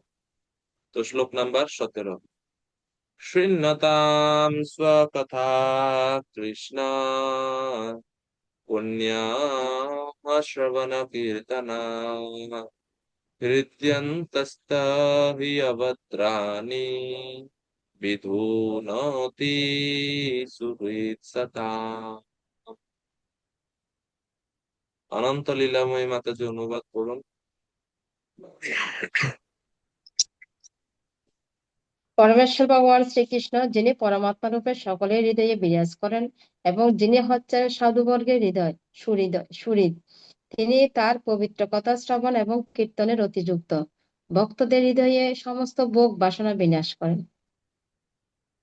হরে কৃষ্ণ। যখন গুরুদেবের পদাশ্রয় লাভ করে বাসুদেব কথাতে রুচি লাভ হয়, এরপরে কি হয়? শৃণ্যতাম। শৃণ্যতাম মানে হচ্ছে কৃষ্ণ কথা শ্রবণকারী মানুষেরা। শৃণ্যতাম মানে যারা ভগবানের কথাতে বাসুদেব কথাতে রুচি লাভ করেছে। এখানে শ্রবণ ও কীর্তনের যে ক্রম তা এখানে বলা হচ্ছে শৃণ্যতাম। শ্রবণ, এরপর হচ্ছে কীর্তন। তো সাধকের হৃদয়ের যখন এভাবে তিনি শূন্যতাম স্ব কথা কৃষ্ণ, কৃষ্ণের কথা যখন তিনি শ্রবণ করেন, তখন কি হয়? কৃষ্ণ কথার বৈশিষ্ট্য বলা হচ্ছে, এই কৃষ্ণ কথা হচ্ছে পুণ্য শ্রবণ কীর্তন। পুণ্য শ্রবণ কীর্তন, কৃষ্ণ কথা কি করে? আমাদের পবিত্র করে। কৃষ্ণ কথা হচ্ছে পবিত্র, এই জন্য কৃষ্ণ কথা শ্রবণ কীর্তন যারা করে তিনিও পবিত্রতা লাভ করেন। আর এর ফলে কি হয়? হৃদি অন্তস্থ, হৃদি মানে আমাদের হৃদয়ের, অন্ত মানে হচ্ছে ভিতরে, মানে আমাদের হৃদয়ের ভিতরে। হৃদয়ের ভিতরে বলতে ওই যে এটা, এই স্থূল হৃদয় না, না যে হার্টের ভিতরে, এটা না। হৃদি অন্তস্থ মানে হচ্ছে চিত্তের উপরে, আমাদের যে কনসাসনেস, আমাদের যে চেতনা, সেই চেতনার মধ্যে থাকা যে সমস্ত আবর্জনা কলুষতা আছে, সেগুলো ধীরে ধীরে ধীরে ধীরে পরিষ্কার হতে থাকে। হৃদি অন্তস্থ হি অভদ্রাণি, অভদ্র মানে হচ্ছে অনর্থ বা জড় জগৎকে ভোগ করার যে বিষয় বাসনা, সেগুলাকে এখানে অভদ্র বলা হচ্ছে। ভক্তির অনুকূল যা তা হচ্ছে ভদ্র, আর ভক্তির প্রতিকূল যা সব হচ্ছে অভদ্র। এটা হচ্ছে আমাদের ভদ্র এবং অভদ্রের হিসাব নিকাশ। কেউ হয়তো চারিত্রিক ভাবে খুব ভদ্র নম্র বিনয়ী হতে পারে, যদি কিন্তু কৃষ্ণ বিদ্বেষী হয় তাহলে আমরা তারা ভদ্র বলবো না। ঠিক আছে? তো হৃদি অন্তস্থ হি অভদ্রাণি, বিষয় বাসনা মনের মধ্যে যা আছে সেগুলো ধীরে ধীরে কি হয়? পরিষ্কার হয়ে যায়, শুদ্ধ হয়ে যায়, অনর্থ সমূহ নাশ হতে থাকে। বিদুনতি সুহৃৎসতাম। তিনি তার পবিত্র কথা শ্রবণ ও কীর্তনের অতিযুক্ত ভক্তদের হৃদয়ের সমস্ত ভোগ বাসনা ভগবান বিনাশ করেন। ভগবান বিনাশ করেন, এই জন্য বলছে তিনি। তো সাধকের বিনাশ করার দরকার হয় না, তিনি যা শ্রবণ কীর্তনে বা গুরুদেবের নির্দেশ মতো ভক্তির অঙ্গগুলো পালন করলেই হবে। অপরাধ থেকে মুক্ত হতে হবে। আবার অপরাধ শূন্য হয়ে যখন গুরুদেবের আদেশ পালন করবে, ভক্তের চেষ্টা করা লাগবে বা না, বা চিন্তা করা লাগবে না, আরে হৃদয়টা পরিষ্কার হচ্ছে কি না এটা চিন্তা করা লাগবে না, ভগবানের কৃপায় আপনাতেই সব হয়ে যাবে। ভক্তকে সাবধান থাকতে হবে, গুরুদেবের নির্দেশ যেন অবজ্ঞা না করা হয়, অপরাধ যেন না করা হয়। এই দুইটা জিনিস যদি বাদ দেয়, তাহলে বিধুনতি সুহৃৎ সতাম, হৃদয় ভগবান হৃদয় থেকে সমস্ত অভদ্র সমূহ নাশ করে দিবে। এই 17 নম্বর শ্লোকে ওই 9টা ধাপের মধ্যে ভজন ক্রিয়া এবং অনর্থ নিবৃত্তি, এই দুইটি স্তরের কথা এই 17 নম্বর শ্লোকে আমরা পাই। ভজন ক্রিয়া কিভাবে পাই? ওই যে তিনি শৃণ্যতাম সকথা, ভগবানের কথা শুনছেন, তো এটা তো ভজন ক্রিয়া হলো না, ভক্তির একটা অঙ্গ হলো না, শ্রবণ কীর্তন। আর অনর্থ নিবৃত্তি কিভাবে বুঝলাম আমরা? এই যে দ্বিতীয় লাইনে বলা হয়েছে হৃদি অন্তস্থ হি অভদ্রাণী বিদুনতি, এটা তো অনর্থ নিবৃত্তিকে বোঝায়, অনর্থ সমূহ ধীরে ধীরে ধীরে ধীরে নষ্ট হয়। মনে করেন আপনি একটা শার্ট পরছেন অনেক দিন যাবত, কিন্তু ধুইছেন না, এটা ময়লা হয়ে যাবে না? এখন এই শার্টের উপরে যদি আপনি জল ঢালা শুরু করেন, তো কি হবে? আস্তে আস্তে আস্তে আস্তে ময়লাগুলো দূর হতে থাকবে। তো ভগবানের কথা শ্রবণ বা ভক্তি অঙ্গসমূহ পালন করলে অনর্থগুলো হৃদয় থেকে ধীরে ধীরে ধীরে ধীরে দূর হয়ে হৃদয় পরিষ্কার হয়ে যায়। তো এইদিকে 9টা ধাপের মধ্যে 2টা স্তরের কথা আমরা পাই, ভজন ক্রিয়া এবং অনর্থ নিবৃত্তি। আর বিশ্বনাথ চক্রবর্তী ঠাকুরের যে 14টা পর্যায়, তার মধ্যে আমরা 2টা পাই, 5 এবং 6 নম্বর। 5 নাম্বারটা পাই আমরা একটা, সেটা হচ্ছে ভজনেষু স্পৃহা। বিশ্বনাথ চক্রবর্তী ঠাকুরের মতে তিনি বলছেন যে অনর্থ নিবৃত্তিটা 18 নম্বর শ্লোকে গিয়ে আছে ওনার হিসাব অনুযায়ী। উনি বলছেন ভজনেষু স্পৃহা, এই যে ভজনের প্রতি আগ্রহ জাগলো, এটাই হচ্ছে 5 নাম্বার স্তর, এটা আমরা এই শ্লোকে দেখতে পাই। 17 নাম্বার, তো শ্রীল প্রভুপাদ ভগবানের নাম অবতারের বিশেষ কৃপার কথা এই তাৎপর্যে ব্যাখ্যা করেন। ভগবানের নাম রূপে ভগবানের অবতারের কথা, নামের মহিমা শ্রীল প্রভুপাদ তাৎপর্যে ব্যাখ্যা করছেন। প্রভুপাদ বলছেন আরো যে শুদ্ধ ভক্তের সেবা করার ফলে শ্রবণ কীর্তনে আমাদের রুচি লাভ হয়। আর প্রভুপাদ আরো বলছেন যে যখন একজন ভক্ত ভগবানকে ডাকেন, ভগবান তার ভক্তের ডাকে সাড়া দেন, কারণ আমাদের চেয়ে আমাদের চেয়ে আমাদের কৃষ্ণের কাছে যাওয়ার উৎকণ্ঠার চেয়ে কৃষ্ণের আমাদেরকে তার কাছে নেওয়ার উৎকণ্ঠা অনেক বেশি। খুব গুরুত্বপূর্ণ সিদ্ধান্ত এটা। আমাদের চেয়ে ভগবানের উৎকণ্ঠা আমাদের প্রতি আরো বেশি। ভগবান চায় আমরা আরো কত তাড়াতাড়ি, আরো কত দ্রুত ভগবানের কাছে চলে যাই। কিন্তু আমরা কেন যেতে পারি না? আমরা কেন জড়জগতে আটকে থাকি? প্রভুপাদ বলছেন পাপ। পাপ মুক্ত না হলে ভগবত রাজ্যে প্রবেশ করা যায় না। পাপ প্রবৃত্তি বা বিষয় বাসনা, ওই অভদ্র সমূহ আমাদেরকে এই জড়জগতে আটকে রাখে। এই জন্য এই পাপ থেকে বা অভদ্র থেকে মুক্ত হওয়ার জন্য নিজের ক্ষমতা নয়, কৃষ্ণের কৃপার উপর ভরসা করতে হবে। কৃষ্ণের কৃপার উপর ভরসা করতে হবে। কৃষ্ণের কৃপা যখন হবে, তখনই আমরা এই অভদ্র থেকে মুক্ত হতে পারবো। কনক কামিনী প্রতিষ্ঠা ভাগিনী, কামিনী কাঞ্চন। প্রবাদ লিখছেন কামিনী এবং কাঞ্চনের দ্বারা বিচলিত হওয়া খুবই স্বাভাবিক, কেননা জীবনাদি কাল ধরে তাদের সঙ্গ করে আসছে, তাই তাদের প্রভাব থেকে মুক্ত হতে কিছু তো সময় লাগবেই।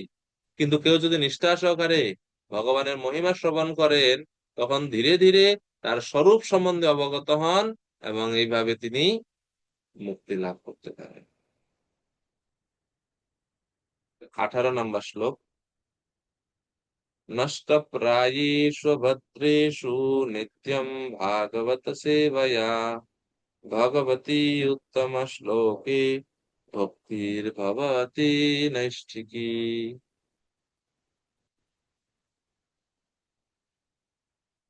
সুশীল শ্যাম প্রভু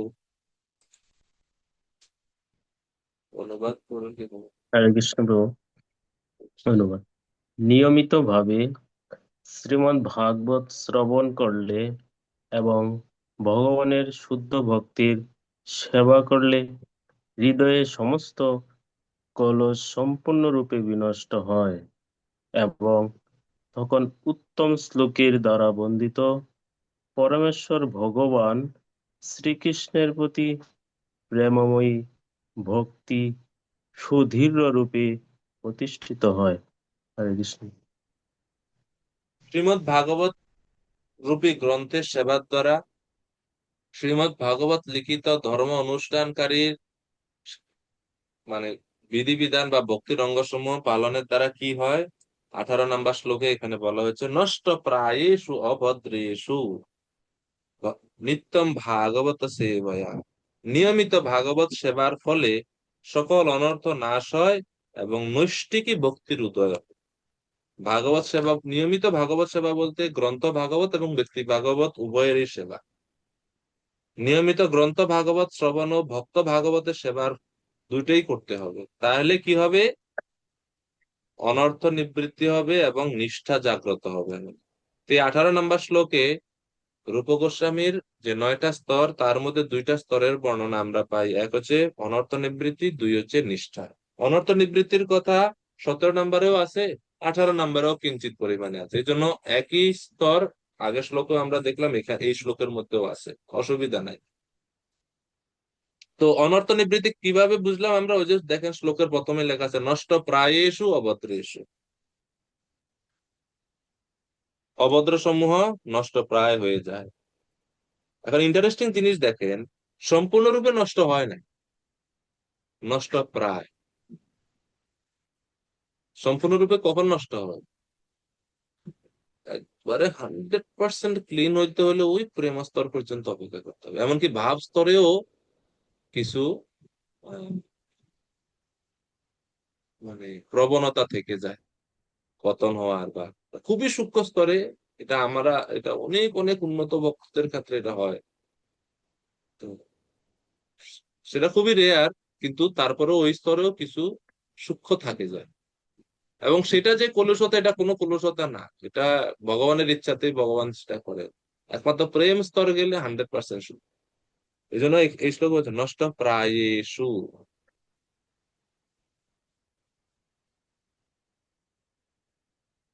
নষ্ট প্রায়েষু কথার অর্থ বিশ্বনাথ চক্রবর্তী ঠাকুর বলছেন, নাম অপরাধ রূপ অভদ্র অর্থাৎ অনর্থ সমূহ কোন কোন প্রবল ভাগ ক্ষীণতা প্রাপ্ত হয়ে রতি পর্যন্ত হয়ে থাকে।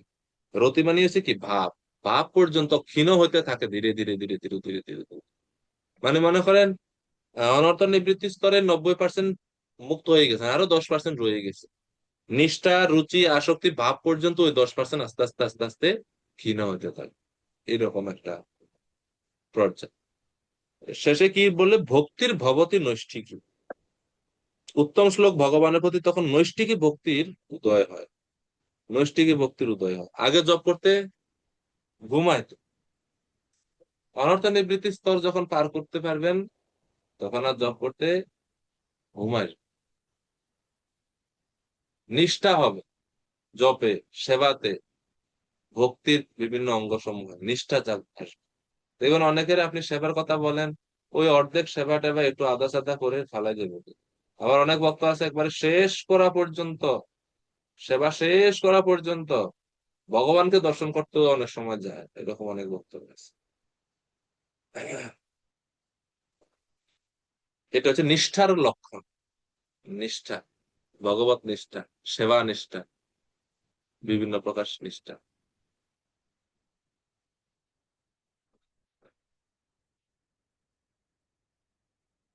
তাইলে 18 নম্বর শ্লোকে তাইলে আমরা কি দেখলাম? বিশ্বনাথ চক্রবর্তী ঠাকুরের 14টা স্তরের মধ্যে 6, 7, 8 অর্থাৎ ভক্তি, অনর্থ উপগমম আর নিষ্ঠা, এই 3টা স্তর এই 18 নম্বর শ্লোকে আছে। ভক্তি কিভাবে আছে?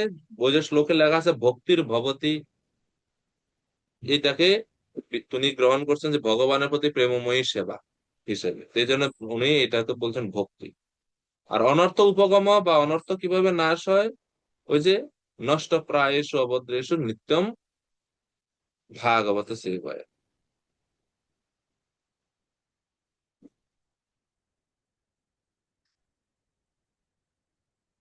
আর নিষ্ঠা স্তর কিভাবে বুঝলাম? কারণ শ্লোকে তো আছে ভগবতী উত্তম শ্লোকে ভক্তির ভবতী নৈষ্ঠিকী। তো এটা হচ্ছে 18 নম্বর শ্লোকে এই মানে 14টার মধ্যে 8টা, আর নববিধ ভক্তির মধ্যে নিষ্ঠা পর্যন্ত আমরা পাই। সেইভাবে শ্লোক নাম্বার 19, তদা রজস্তমো ভাবা কাম লোভাদয়শ্চ ये चेतयेतुम् अनाविद्धम् স্থিতম সত্ত্বে প্রসীদতি। প্রদীপ ভট্টাচার্য প্রভু।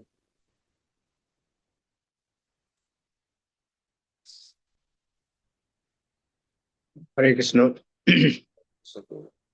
হরে কৃষ্ণ প্রভু, প্রণাম। প্রভু হ্যাঁ বলেন। অনুবাদ পড়বেন কিভাবে? অনুবাদ আছে। যখন হৃদয়ে নৈষ্ঠিকী ভক্তির উদয় হয়, তখন রজ ও তমগুণের প্রভাবজাত কাম, ক্রোধ, লোভ ইত্যাদি রিপুসমূহ হৃদয় থেকে বিদূরিত হয়ে যায়। তখন ভক্ত সত্যগুণে অধিষ্ঠিত হয়ে সম্পূর্ণরূপে প্রসন্ন হন। আরেকবার পড়বো কি? না, ঠিক আছে, ধন্যবাদ প্রভু। হরে কৃষ্ণ। হরে কৃষ্ণ। তো এই 19 নম্বর শ্লোকে আমরা 9টা স্তরের মধ্যে 2টা স্তরের আমরা উল্লেখ পাই। এক হচ্ছে রুচি এবং আসক্তি। তদা রজস্তম ভাবা, যখন হৃদয়ে নৈষ্ঠিকী ভক্তির উদয় হয় তখন এরপরে কি হয়? তো সিরিয়ালি বলছে তদা রজস্তম ভাবা, তখন রজ এবং তমগুণের প্রভাবে যে সমস্ত কাম ক্রোধ ইত্যাদি আসে, এগুলা কি হয়? দূর হয়ে যায়। রিপুসমূহ হৃদয় থেকে বিদূরিত হয়ে যায় এবং ভক্ত তখন কি হয়? স্থিতম সত্ত্বে প্রসীদতি, ভক্ত তখন সত্যগুণে অধিষ্ঠিত হয়ে সম্পূর্ণরূপে প্রসন্ন হয়। স্থিতম সত্ত্বে প্রসীদতি মানে সম্পূর্ণরূপে প্রসন্নতা লাভ। তো এটাকে রুচি এবং আসক্তি বলে উল্লেখ করা হচ্ছে। এই 2টা অঙ্গ আমরা এই 19 নম্বরে পাইলাম। আর সেম বিশ্বনাথ চক্রবর্তী ঠাকুরের 14টা স্তরের মধ্যে ওই যে নবম এবং দশম অঙ্গ তো রুচি এবং আসক্তি, তো রুচি এবং আসক্তি দুইটাই একই আছে এখানে। রুচি এবং আসক্তি মানে কি? রুচি বলতে হচ্ছে স্বাদ। ইন্দ্রিয়ের বিষয় দ্বারা তখন আর মন অত প্রসন্নতা লাভ করে না, মন তখন ভগবত ভক্তির প্রতি বা ভক্তির স্বাদ আস্বাদন করতে চায়। এই জন্য এটাকে বলা হচ্ছে রুচি বা আসক্তি।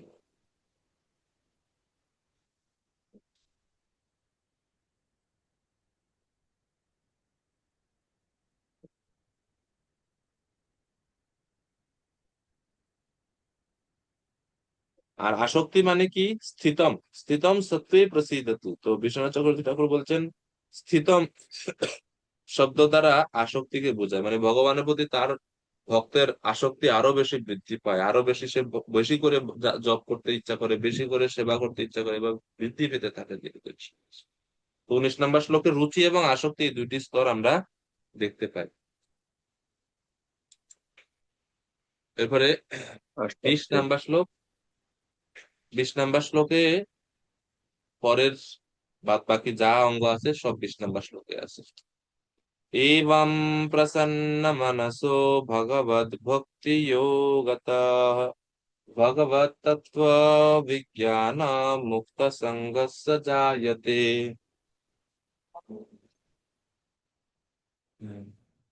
কমল বদন জগন্নাথ প্রভু শ্লোক নাম্বার 20 অনুবাদ করুন।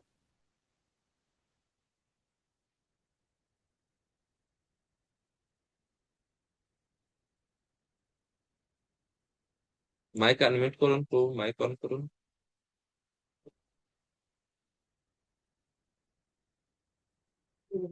আচ্ছা, মনে একটু সমস্যা হচ্ছে, ঠিক আছে প্রভু, সমস্যা নেই। শিবানন্দ নিতাইরাম প্রভু।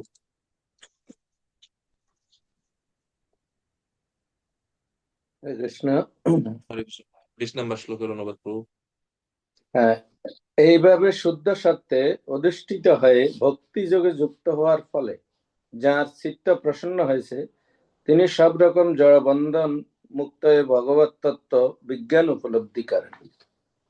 হরি বল। তো ভগবত তত্ত্ব বিজ্ঞান উপলব্ধি করতে পারেন, এটা হচ্ছে 20 নম্বর শ্লোকের বিষয়। মন ভক্তির দ্বারা যখন উজ্জীবিত হয় এবং প্রসন্ন মনস, মন যখন প্রসন্নতা লাভ করে এই ভক্তি যোগের দ্বারা ভগবত ভক্তি যোগত, তখন ভগবত তত্ত্ব বিজ্ঞানম, ভগবত তত্ত্ব বিজ্ঞান আমরা উপলব্ধি করতে পারি। এবং মুক্ত সঙ্গস্য, জড় বিষয়ে সমস্ত বন্ধন সঙ্গ থেকে মুক্ত হয়ে মুক্তি লাভ করতে পারে ভক্ত।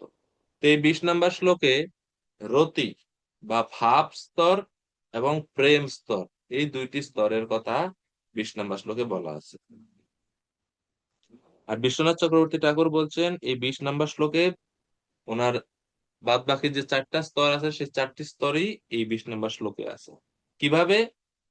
তিনি বলছেন রতি বা ভাব, এটা হচ্ছে এবং প্রসন্ন মনস। রতি বা ভাব স্তরে ভক্ত সবসময় প্রসন্ন থাকে, এটা তিনি বলছেন। এরপরে 12 নম্বর স্টেজ হচ্ছে প্রেম। 14টার মধ্যে 12 নম্বর হচ্ছে প্রেম। প্রেম কিভাবে বুঝলেন এই শ্লোকে? ভগবত ভক্তি যোগত, ভগবানের ভক্তি যোগে নিয়োজিত হওয়ার দ্বারা বা এই যে হওয়াটা, এটাই হচ্ছে প্রেম। এরপরে 13 নম্বর অঙ্গ হচ্ছে দর্শনম। দর্শনম মানে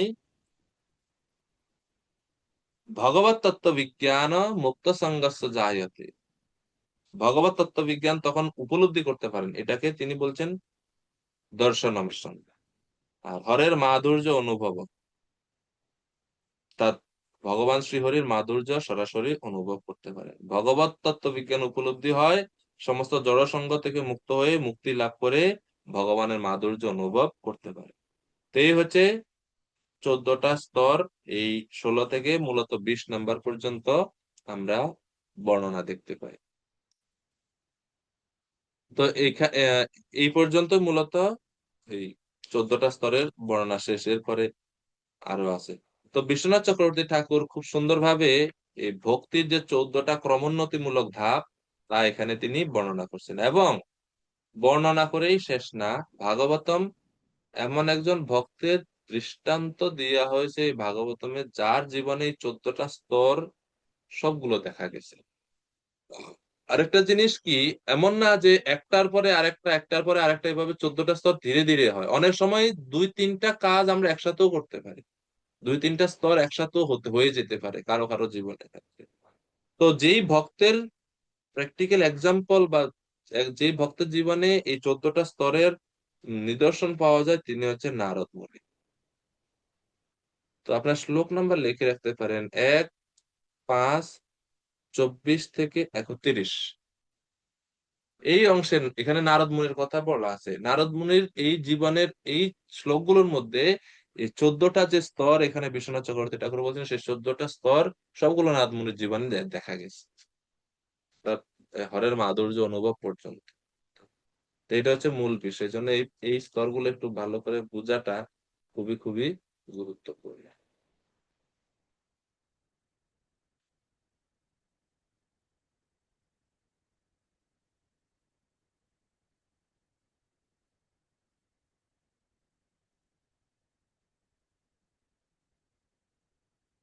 ওকে, এরপরে শ্লোক নাম্বার 21। তো যখন এইভাবে একজন ভক্ত সেই শতাম কৃপা বা শ্রদ্ধা স্তর থেকে শুরু করে প্রেম স্তর পর্যন্ত এইভাবে ভক্তি অনুশীলন করবে, ভক্তিযোগ অনুসরণ করবেন, ভগবত দর্শন লাভ করবেন, এর ফলে ভক্তের কি গতি হয় বা কি লাভ হয়, ফলটা কি? সবাই তো আমরা ফলের আশা করি, এটা আমি যদি এটা করবো তাহলে আমার কি লাভ হবে, আমার লাভ কি, আমার ফল কি? তো শ্লোক নাম্বার 21 বলা হচ্ছে, যখন ভক্ত ভগবানের এই সাক্ষাৎ হরের মাধুর্য অনুভব করেন, তখন কি হয়?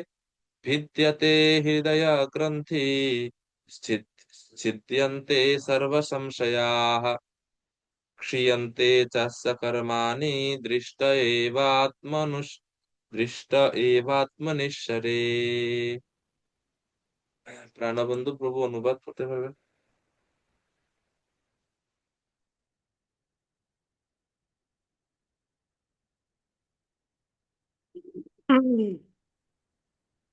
প্রভু। আত্মা, আত্মা পরমাত্মা, হ্যাঁ ঠিক আছে, ঠিক আত্মার আছে। বলবো। হুম অনুবাদ করুন। আত্মার আত্মা পরমাত্মা ভগবানকে দর্শন হলে হৃদয় গ্রন্থি ছিন্ন হয়, সমস্ত সংশয় দূর হয় এবং সমস্ত কর্মফল ক্ষয়প্রাপ্ত হয়। তো এই শ্লোকে 4টা লাইনে 4টা ফলের কথা বলা হয়েছে। ভিদ্যাতে হৃদয় গ্রন্থি, হৃদয় গ্রন্থি ছিন্ন হয়। হৃদয় গ্রন্থি মানে হচ্ছে আসক্তি, দেহ, দেহের সাথে সম্পর্কিত সব বস্তু, অহম মম যে ভাব, এই আসক্তি ছিন্ন হয়। ভিদ্যাতে হৃদয় গ্রন্থি। দ্বিতীয় ফল কি হয়? ছিন্তান্তে সর্ব সংশয়া, সমস্ত প্রকার সংশয় দূরীভূত হয়ে যায়। ভগবান সম্বন্ধে, ভক্তি সম্বন্ধে, পরবর্তী জন্ম সম্বন্ধে, মহাজগতে যা কিছু সন্দেহ আছে, সংশয় আছে, সব দূর হয়ে যায়। কখন? যখন ভক্ত হরের মাধুর্য এবং ভগবানকে দর্শন করেন, তখন এর ফল। তারপরে আর কি হয়? ক্ষীয়ন্তে চ অস্য কর্মাণি, সমস্ত কর্মফল ক্ষয়প্রাপ্ত হয়ে যায়। এই ভক্তি অনুশীলনের বা ভক্তির স্তরগুলো পালন করলে এগুলা হয়। কর্মফল নষ্ট হয়ে যায়। কর্মাণি নির্দাহতি কিন্তু চ ভক্তি ভাজা। শ্রীয়ন্তে চাস্য কর্মাণি। আর কি হয়? দৃষ্ট এব আত্মনিশ্বরে, ভগবানকে সরাসরি দর্শন লাভ করতে পারে ভক্ত। এটা তো সেই এইভাবে ভগবত দর্শন হয়ে থাকে। প্রভুপাদ বলছেন তারপর যে যে ভক্তরা অজ্ঞানের অন্ধকারে পড়ে থাকে না, তারা সবসময় জ্ঞানের পথে হাঁটে। পরমেশ্বর ভগবানের পরম ঈশ্বরত্ব অঙ্গীকার করে তাকে কখনো জানা যায় না।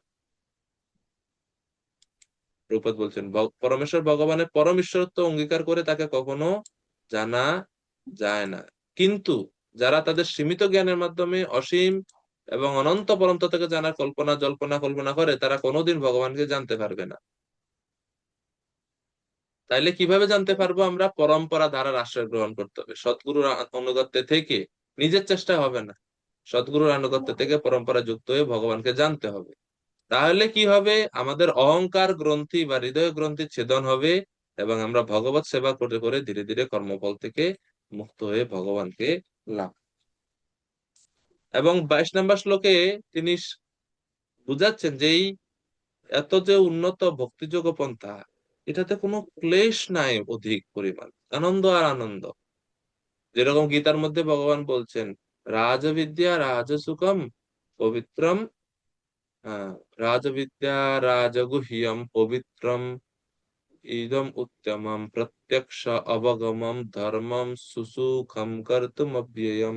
সুসুখম গীতার মধ্যে বলছেন যে এই যোগ অনুশীলনটা অত্যন্ত সুখসাধ্য। তো এখানেও বলা হচ্ছে 22 নম্বর শ্লোকে যে সাধন ভক্তিতেও কোনো কষ্ট নাই। ভাব ভক্তি প্রেম ভক্তিতে তো নাই, সাধন ভক্তিতেও ভক্তকে খুব বেশি কষ্ট স্বীকার করতে হচ্ছে, এরকম না। অতো বৈ কবয়ো নিত্যম ভক্তিম পরময়া মুদা বাসুদেবী ভগবতী वासुदेवे भगवती कुर्वन्त्यात्मा प्रसादनिम्।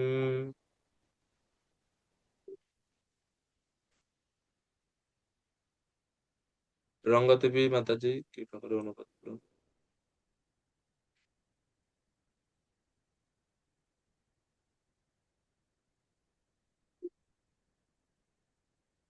আনমিউট করতে পারেন। হ্যাঁ, হয়েছে। হরে কৃষ্ণ। প্রণাম প্রভু। প্রভু আমি মোবাইলে তেমন একটা অপশন জানি না প্রভু, কাজ আচ্ছা, আপনি তুলতে পড়তে জানি না। পারবেন নাকি? পড়তে পারবেন হ্যাঁ কি? হ্যাঁ হ্যাঁ, হ্যাঁ পড়েন, পারি। অনুবাদটা পড়েন। তাই সমস্ত পারমার্থবাদীরা চিরকাল গভীর আনন্দ সহকারে পরমেশ্বর ভগবান শ্রীকৃষ্ণের সেবা করে আসছেন, কেননা এই ধরনের প্রেমময়ী সেবা আত্মাকে অনুপ্রাণিত করে। হরে কৃষ্ণ। তো বলছে এমনকি সাধন ভক্তিতেও কোনো কষ্ট নাই, সমস্ত পরমার্থবাদীরা চিরকাল গভীর আনন্দ সহকারে ভগবানের সেবা করে আসছে। হে মহারাজ পরীক্ষিত, এমন না যে আমি করছি বা আপনি করছেন, পূর্বে যারা যারা করছে সবাই আনন্দ সহকারে ভগবানের সেবা করছে। ভক্তিম পরমায়া মুদা, পরমায়া মানে গভীর বা চরম আনন্দে সহিত ভগবানের সেবা করা।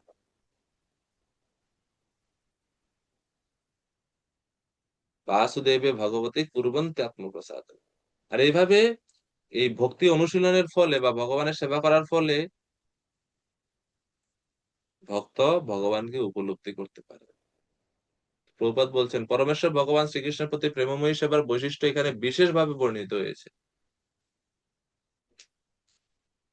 অত বৈ কবয়ো নিত্যম ভক্তিম পরমায়া মুদা বাসুদেবে ভগবতী ধ্রুবন্ত্যাত্ম প্রসাদনে।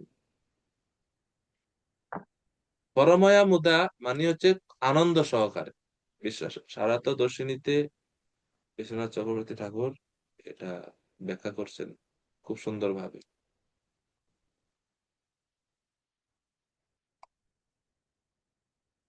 পরমায়া মুদা অর্থাৎ অতিশয় আনন্দ সহকারে, এবং তিনি বলছেন এর দ্বারা বোঝা যায় সাধন দশাতেও কষ্টের অভাব হয়ে থাকে, মানে কষ্ট আর থাকে না ভক্তের।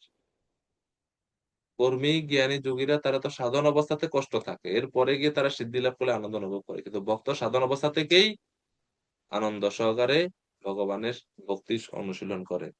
আজকে আমরা এইখানে রাখছি।